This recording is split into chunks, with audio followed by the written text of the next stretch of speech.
Good day everyone, I am Sarah. I'm a Sisters all day. I want to share my knowledge about sa Biblia. Please listen to me. Now, as ang topic na to karon kay may pahintang og silot ang Dios. Na kini makita sa Genesis 3 versikulo 14 hangtod sa 21. Ug ang Ginoong Dios miingon sa bitin, tungod niini sulutan ka, ikaw lamang sa tanang mananap ang mahiagom niining tungluha. Mao na to'y giingon sa Ginoo sa bitin kay tungod nga gitintal sa bitin ang katong si Eva ug si Adan. Sukad karon magkamang ka na pinaagi sa imong tiyan ug magkaon ka nag-abog sa tanang adlaw sa imong kinabuhi. Mao kini ang gisilot sa Ginoo sa bitin. Katong nga nakasala man ang bitin, maong silutan siya sa Ginoo pinaagi sa magkamang siya ug magkaon ug abog katong nga tiyan ra ba no. Diba nakakita na mong bitin or snakes nga magkamang na sila kaya sa una manggod nga panahon nga kanang wala pa ta kay ang bitin kay makalakaw na pa sila kamot na ITL. Ug ang karon kay gisilutan man siya sa Ginoo kay nakasala man siya kay iya man gitintal si Eva ug si Adan. Kung nakapaminaw mo atong first na story kay mao to nga gisilutan si bitin tungod siyang sala. Himuon kung magkaaway ikaw ug babae ug mahimong kaaway ang imong kaliwat ug ang iyang kaliwat. Tugmukon niya ang imong ulo ug paakon usab ang iyang tikod. Magkaaway na gyud kay ang tao kay mag-away jud na sa has kay tungod ang has kay la kayo ug mamaak. Kung ato lang pasagdan nga paakon na ta sa has, malahan man pud ta, masakit man pud ta, mao to nga atong dugmukon ang ilahang ulo sa bitin. Ug ang bitin pod mupaak pod sa tong tikod. Basta ako nakibaw mo sa nang tikod na sa tiil.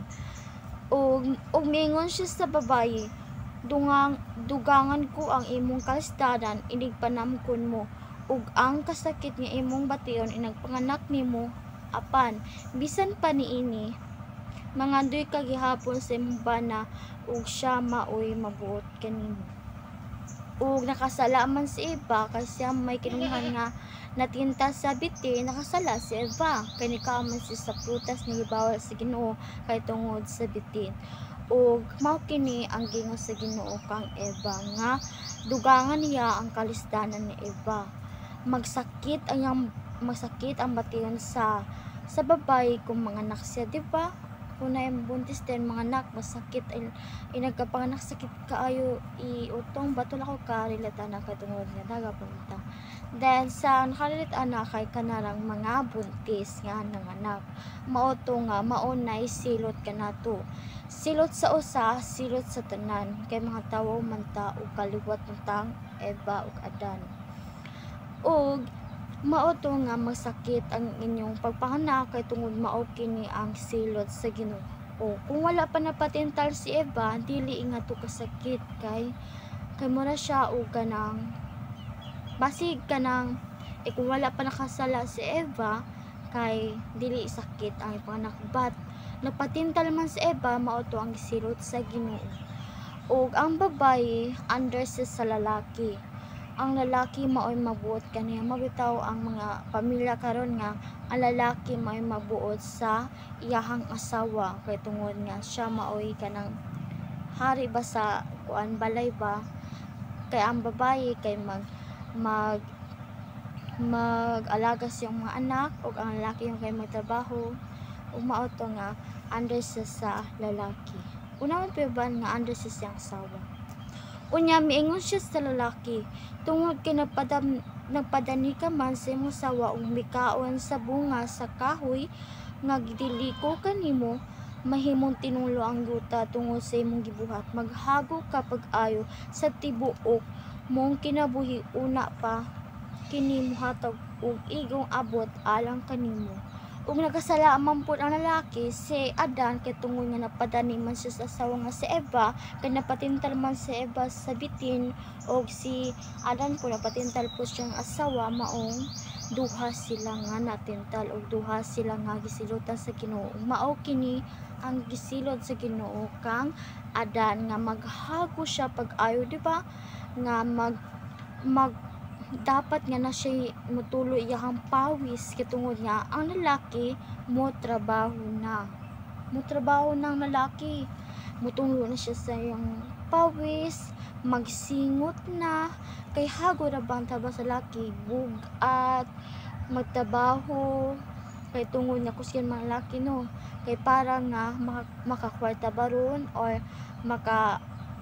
makaabot siya sa iyahang abot nga ng sample basag, maghago na ang lalaki ang bana, maghago na katungod sa silot sa Ginoo. Kung wala pa ta napatintal, murag ka nang dili maghago ang mga tawo no, kay mukaon ra way hago way trabaho, but nakasala man mauto nga maghago na tang tanan, nakasala man sila maghago tang tanan. Muturok sa yuta ang mga sampinit ug mga sagbot alang kanimo ug magkaon ka sa mga bunga sa mga tanom sa kapatagan. Mani muturok sa yuta mga sampinit, ko kakuan ko sa nang sampinit ug mga sagbot alang kanimo magkaon ka sa mga bunga sa mga tanom sa kapatagan. Mao to nga naay mga prutas diriya, naay mga bunga kay mao ka naging sa Ginoo kanato. Magpatulo ka sa imong singot ug maghago pag-ayo. Una pamuhatag kanimo abot ang yuta hangtod mobalik ka sa yuta nga imong gikanan. Hinimo ka gikan sa yuta ug sa yuta ka mo pa uli. Mao kining giingon nga ang silot kanato nga magpatulo ka sa imong singot ug maghago pag-ayo para makakaon, para naiabot ug mauni nga mamatay ta katungod sa silot sa Ginoo o nilang Eva, nila Adan o kaliwat man ta nila kitang tanan ang gisilutan kay mga makasasala man ta mga tawo, mao ang bayad sa pagpakasala, mao ang kamatayon. Nani sa verse Roma 3:23, nakasala ang tanan ug nahilayo si Maya sa Dios. Mao to nga ang silot sa Ginoo nga gikan man ta sa yuta, hindi man ta sa yuta gikan mobalik ta sa yuta kay tungod nga mamatay man ta. Mao ni siya sa Ginoo nga mamatay ta kay tungod sa ato ang sala no. Wala jay muturok tiring kalibutan na nga dili mamatay, kitang tanan mamatay, bisa pag dato pobre na mamatay tang tanan tungod mao na sila sa Ginoo. Ug wala pa nakasala silang Adan ug si Eva kay forever tang buhi, but di naman mabalik nga di na silang pagsala, mao to nga mao na silot sa Ginoo. Ginganlan sa lalaki ang asawa ug iba kay siya man ang inahasatan ng mga tawo. Ug nagbuhat ang Ginoong Dios alang kang Adan ug kang iba ug mga sapot nga panad sa mga manok ug gibistihan niya sila. Kay naghukas man sila iba kay wala man sila mga sinina, kay nakasalaman sila kay nauwaw na sila kato nakasalaman sila sa Ginoo. Mao to nga giyatagan sila sa Ginoo ug pani sa mga naparam isapot sila hang kaugalingon. Ang atong makatuna niini kay musunod ta sa Ginoo ug dili ta magpatintal. At yun lang po. Maraming salamat.